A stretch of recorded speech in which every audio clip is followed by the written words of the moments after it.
What's this? Davo's back making videos? Well, kinda. You see, I decided to take a break due to some mental health shite that's been going on for a while now, but this is something I kind of need to get out there in hopes of it getting attention and maybe getting a search going. So, as you've seen in previous videos, I have a ton of Japanese VHS tapes, and recently I've been digitizing everything that's on them. Commercials, TV dramas, movies, and lots of concerts. Whoever owned these loved the tunes. I ended up finding some cool things on my journey. A journey that involved lots of sitting around and hitting keys on my laptop's keyboard. Concert bootlegs, commercials that did not age well at all, and a drama that features an invisible woman who's naked, which would have been lost media if someone didn't upload it already. But I did actually find some lost media. A single episode of TBS's 1989 drama, Oshiete Agetai. TBS is a company that's been around for decades at this point and has many live-action dramas under its belt. I found many of their productions on the tapes I went through, including the series 7 Men and Women, which you can buy on DVD if you're willing to sell one of your kidneys. Many of their shows are documented on their website's catalogue, however some are suspiciously missing. Only You Viva Cabaret Club, for example, was an adult animated comedy from 1998, produced by Public and Basic. Yes, the same short-lived company that produced the cyborg Kuro-chan anime. They also produced a little show called Shenakenden, which has animation stiffer than Rick and Mortis, but it has an amazingly gripping story, and Takahito Koyasu speaking English. I am very busy. Both this series and the drama I found on the tape are nowhere to be seen on their website, and the age means that documentation of them is very scarce. Yes, the anime has CD promotions and animation cells sold online, but our TV drama was handed the Joker card, with some articles online, and a single magazine promo from an issue of Myojo Weekly. But at least the drama now has an available episode. Take that, you kinky calamity. Now let's take a closer look at Oshiete Agetai. This 6-episode series aired from April 5th until May 10th of 1989. It aired on Wednesdays at 9 PM, and was promoted alongside 2 other 9 PM dramas airing on different days. Scrap, which aired on Mondays for 13 episodes, and Let's Start With I Love You, airing on Fridays for 11 episodes. According to its Wikipedia, the Friday show was a ratings flop, but if it aired 5 more episodes of Oshiete Agetai, it makes me wonder how terrible this show was in ratings. So anyway, the series focuses on the lives of Kiriko, Mariko, and Noriko, 3 young women working at an office for a camera manufacturing company. The series delves into their lives, showing what's going on in their jobs, their relationships with each other and their colleagues, as well as some ongoing romances with their colleagues. The series focuses on themes of youthfulness and wanting to make the most of your younger years, especially the idea of spending time with those that you're romantically interested in. The aforementioned 7 Men and Women played with a similar idea, showcasing more the idea of living life without the worries or stresses of adult responsibilities like employment or financial obligations. Oshiete Agetai isn't anything special. The show seems like your typical drama with character conflicts and the like. But maybe the language barrier results in some subtext being lost by the likes of a non-Japanese viewer like myself.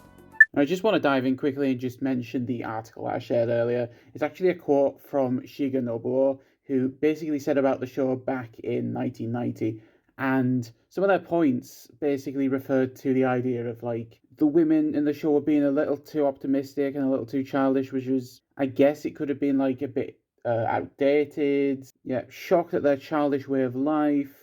When I asked the women of the same generation, they said they were not satisfied. So it's almost as if like the ladies, the main ladies at least, weren't exactly accurate to how women would have acted around the time of airing, which of course was the late 1980s. I honestly don't know. I don't know a lot about Japanese society, so like I don't really have anything to say there, but it was kind of an interesting point I heard, so I just thought I'd throw it into the video. The show's cinematography though is such a vibe. The locations the characters visit scream 1980s Japan, and on top of the NTSC video frame rate and VHS quality from my copy, it's such a fascinating watch. The series leans heavily into the 80s-ness, a word which I wish I could trademark, but someone probably has already. But there are some references to 60s culture, likely as a way of presenting youthful dreams of the cast, since they're in their 20s and probably would have been born in the 60s. The series also uses English language 60s songs in its soundtrack, including Bus Stop by the Hollies, which is used during the opening scenes of episodes. Now, I need to talk about the show's end credits. The reason why I went down this rabbit hole of obscure Japanese telly to begin with. We start off with the shot of the three girls, like they're going to drop the hottest single of the Oricon weekly charts. Then they leave their place and work with the most confident, silly joy I've ever seen, followed by the trio goofing around with this reflective sculpture that's outside of the office grounds. Then it cuts to them and their colleagues on a go-karting track, in what I can only describe as the best representation of hope and optimism during 80s Japan and their soon-to-be-over economic boom. And best of all, the music. During this sequence, we hear the song Tricky, performed by an obscure 80s pop singer known as Mini. The track was a tie-in for our album Sherry Moon, which released the same month, and it's an absolute joy of a track with amazing vocals and a catchy as hell instrumental.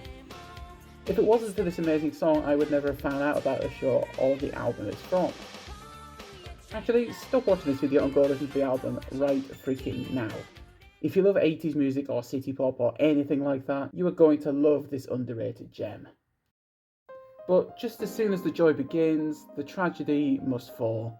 Like some kind of painful metaphor that shows how life can be amazing, but also an evil bitch.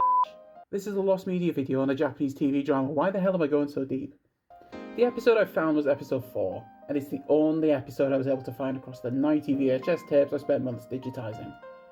With the large amount of 80s programming I found, I had my fingers crossed that more episodes were to be uncovered. But they weren't. All I found was a promo for the 4th episode, the 4th episode itself, and the next time preview for the 5th episode.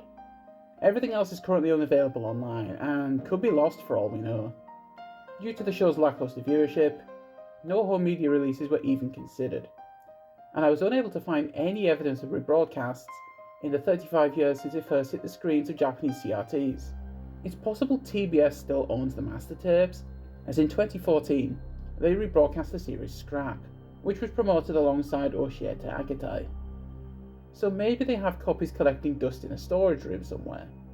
But with the show being a spring 89 ratings bomb, I have little hope that the show will touch our modern flat-screen smart TVs.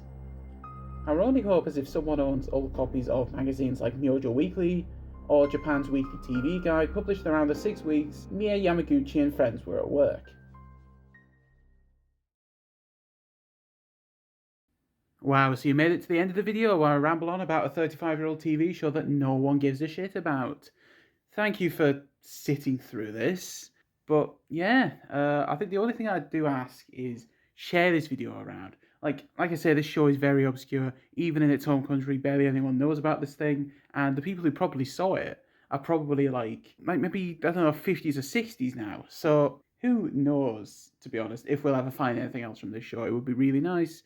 But honestly, at this rate, I feel like all we can rely on are old magazines from spring of 89. Once again, thanks for watching. And stay fresh, cheese bags. 教えてあげたい。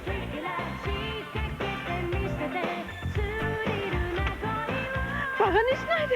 沢木さんのこと好きです。いやほら、沢木もいいがね。